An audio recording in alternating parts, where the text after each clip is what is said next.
Hello សួស្តីអ្នកនរគ្នានឹងថ្ងៃនេះខ្ញុំមកប្រាប់អ្នកគ្នារបៀបបើក Mode Gaming អ្នកគ្នានឹង Bio ទូរស័ព្ទយើងលេងស្រួលអត់សូវក្តៅហើយធ្វើយើងបាញ់ច្បាស់ក្បាលទៀតអ្នកគ្នាណាហើយប្រភេទ Mode Gaming នឹងគឺដាក់បានតែប្រភេទ iOS តែប៉ុណ្ណោះអ្នកគ្នាប្រភេទ Android គឺដាក់បានទេអ្នកគ្នាណាហើយអ្នកគ្នាចង់ដឹងថាអ្នក Gaming នឹងយើងដាក់មិនអ្នកគ្នាណាចង់ដឹងថាដាក់ទៅគឺបាញ់ស្រួលឬអត់បាញ់ជុកបើឬអត់អ្នកគ្នាណាកុំភ្លេចតាមដានវីដេអូនេះរហូតដល់ចប់ទៅអ្នកគ្នាដឹងហើយអ្នកគ្នាណាហើយអ្នកគ្នាកុំភ្លេចជួយចុច Subscribe ចុច Like នៅ Channel ខ្ញុំអ្នកមួយផងដើម្បីខ្ញុំខ្លាំងចិត្តធ្វើវីដេអូជារៀងរាល់ថ្ងៃអ្នកគ្នានៅឥឡូវខ្ញុំធ្វើការម៉ូតធ្វើការលេងកំភ្លើង Diesel អ្នកគ្នាណាហើយអ្នកគ្នាមើលទៅគឺយើងបើកអាម៉ូត Gaming ហ្នឹងគឺយើងលេងស្រួលអ្នកគ្នាណាអ្នកគ្នាចង់ដឹងថាតើគេបើកម៉ូត Gaming ហ្នឹងបែបណាអ្នកគ្នាកុំភ្លេចមើលវីដេអូនេះរហូតដល់ចប់អ្នកគ្នាដឹងហើយវាអាចជំនួយ50ផងដែរអ្នកគ្នា50ទូរស័ព្ទយើង50គឺម៉ូត Gaming អ្នកគ្នាណាតើអ្នកគ្នាឥឡូវខ្ញុំធ្វើការបាញ់ enemy អ្នកគ្នាមើលអ្នកគ្នាឃើញខ្ញុំលេងស្រួលអ្នកគ្នាណាដាក់មកគ្របដល់ក្បាលស្នេហ៍ហើយវាអត់តាក់ទេអ្នកគ្នាណាអត់តាក់ទេគឺយើងធ្វើការលេង smooth ខ្លាំងមែនទែនអូតលអលហើយមួយទៀតអ្វីដែលសំខាន់គឺគេឆាន់មួយយើងគឺអត់លោតនៅលើអត់លោតមកក្នុងទូរស័ព្ទយើងទេអ្នកគ្នាណាហើយអ្នកគ្នាមើលតាមនឹងទៅហើយអ្នកគ្នាចង់ដឹងថាមុននឹងគេបើកមាញ់អ្នកគ្នាណាគឺដាក់បានតែប្រភេទ iPhone ទេអ្នកគ្នាណា iPhone ណាអ្នកគ្នាបើ Android គឺខ្ញុំអត់សូវដឹងទេប្រហែលអាចមានម៉ូតផ្សេងទៀតអ្នកគ្នាណាឥឡូវខ្ញុំធ្វើការទៅរកមើល enemy សិនអ្នកគ្នា enemy ផាច់អ្នកគ្នាគឺបាញ់ណាស្រេះស្អាតនៅណាអ្នកគ្នាមើលដល់ចប់ទៅគ្នាណាគឺបីក្បាលខ្ញុំផ្ដោយអ្នកគ្នាណាWow, six shoot បាញ់ខ្លាំងតានេះអាយ៉ាគឺវីដេអូនេះគឺខ្ញុំបានកាត់ទៅនៅគ្នានេះខ្លែងកាត់ទៅគឺនៅគ្នាកាត់ទៅគឺធ្វើវីដេអូយើងខ្លែងនៅគ្នាគឺអត់សូវបាននាទីទេហើយអ្នកដែលទាំងអស់គ្នាមើលខាងហ្នឹងក៏អត់សូវយល់ដែរនៅគ្នានេះហើយអ្នកគ្នាស្ដាប់ខ្ញុំនិយាយខ្លះទៅខ្លែងបានយល់ខ្លះនៅគ្នាអាម៉ូត Gaming ហ្នឹងគឺយើងបើទៅគឺជំនួយ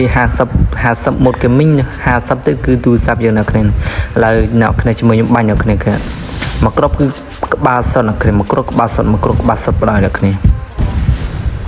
គឺខ្ញុំអត់និយាយខុសទេអ្នកគ្នាអ្នកគ្នាអាចសាកធ្វើតាមខ្ញុំបានអ្នកគ្នាណាតែអ្នកគ្នាកុំភ្លេច Subscribe Like នៅ Channel ខ្ញុំអ្នកមួយផងណាអ្នកគ្នាណាគឺខ្ញុំសង្ឃឹមលើអ្នកគ្នាដើម្បីខ្ញុំខ្លាំងចិត្តធ្វើទៀតអ្នកគ្នាណាឥឡូវខ្ញុំទៅការទៅរកមើល enemy នៅទីណាអ្នកគ្នាណាម្នាក់ស្រីនឹងគឺ slow អ្នកគ្នាណាគឺ slow ពីអញ្ចឹងទៅខ្ញុំងាយស្រួលក្នុងការលើកខ្លាំងមែនទេអ្នកគ្នារត់តា slow អញ្ចឹងតើអ្នកគ្នាណាឥឡូវខ្ញុំទៅការទិញ Snoopy ជាមួយនឹងវ៉អ្នកគ្នាណា SVDV អ្នកគ្នាតែខ្ញុំតែ Snoopy មកគ្រប់បានហើយអ្នកគ្នាណាហើយវីដេអូនេះគឺមិនសូវវិញប្រហែលទេអ្នកគ្នាមកជួ5នាទីឯប៉ុណ្ណឹងអ្នកគ្នាណាមើលដល់ចប់ទៅអ្នកគ្នាហើយអ្នកគ្នាមើលទៅដើម្បីខ្ញុំកាន់តែបានមកកាន់តែច្រើនអ្នកគ្នាណាហើយអ្នកគ្នាចង់ទិញ hero អាចឆាតតាម Telegram ខ្ញុំបានអ្នកគ្នាណាគឺខ្ញុំ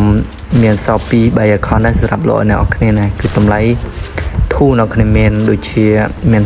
$30និង$15អ្នកគ្នាណាអាចចរចាគ្នាតាមនឹងបានទេអ្នកគ្នាតើឡើយខ្ញុំធ្វើការបាន4ទល់នឹង1ហើយអ្នកគ្នាណាបាន4ទល់នឹង1ហើយអាយ៉ាស្អាតលើកខុសបន្តិចបីក្បាក់ខ្ទេចអ្នកគ្នាណាតោះអ្នកគ្នាយើងធ្វើការចុចទៅកន្លែង profile cam យើងសិនមកអ្នកគ្នាណាតោះគ្នាគឺមិនឲ្យអ្នកគ្នាចាំរងចាំទៅតឹងរងចាំយូរទេអ្នកគ្នាតោះឥឡូវធ្វើការធ្វើដល់គ្នាទៅអ្នកគ្នាណាហើយនេះគឺជា Gaming អ្នកគ្នាណា Gaming អ្នកគ្នាហើយនេះគឺជាមុខងារវាមួយអ្នកគ្នាឥឡូវគឺយើងដាក់ទៅគឺឆាតមួយយើងក៏អត់ចូលទេមួយយើងក៏អត់ចូលនិយាយអត់ចូលទាំងអស់អ្នកគ្នាសម្រាប់អ្នកគ្នាចង់ដឹងថាចុចអាណាគ្នាចុច new food ខាងក្រោមមកអ្នកគ្នាគឺខ្ញុំអានខននឹងត្រូវអ្នកគ្នាណាហើយអ្នកគ្នាចេញបែបហ្នឹងហើយចាំមើលខ្ញុំសេរីបន្តិចទៀតអ្នកគ្នាណាការដាក់បញ្ចូលសិនអ្នកគ្នាណាហើយនៅក្នុងនេះគឺអត់មានទេអ្នកគ្នាណាគឺយើងរួមមើលក៏អត់មានទេយើងធ្វើការចុចបែកខាងនោះមកអ្នកគ្នាណាយើងធ្វើការចុចបែកមកហើយអ្នកគ្នាធ្វើការនេះអ្នកគ្នាណាពេលយើងចុចបែកគឺយើងឃើញអ្នកគ្នាយើងឃើញយើងធ្វើការចុច add មកអ្នកគ្នាស្រាប់ខ្ញុំគឺ add រួចហើយអ្នកគ្នា add រួចហើយយើងធ្វើការអ្នកគ្នាឃើញ app អត់ app ហ្នឹងគឺមានដូចជា Camplify AVA យើងជាដើមអ្នកគ្នាអត់តែអ្នកគ្នាកុំបើកតាមខ្ញុំអីហ្នឹងហើយខ្លាចវាអត់ដល់ប្រសិទ្ធភាពអ្នកគ្នាហើយអ្នកគ្នាជួយទៅកាន់អាមិញដើមមកអ្នកគ្នានេះ page gaming demo យើងទៅការចុច add មកយើងទៅការ clear ឲ្យអស់មកទូទៅ game free file មួយបានអ្នកគ្នានេះដើម្បីវាមានប្រសិទ្ធភាពទៅលើ game free file ឡើងទៅការចុច done មកគ្នាចុច done មកហើយប៉ុណ្្នឹងហើយអ្នកគ្នានេះគឺយើងវីដេអូយើងគឺមានតែប៉ុណ្្នឹងអ្នកគ្នាបាយបាយអ្នកគ្នា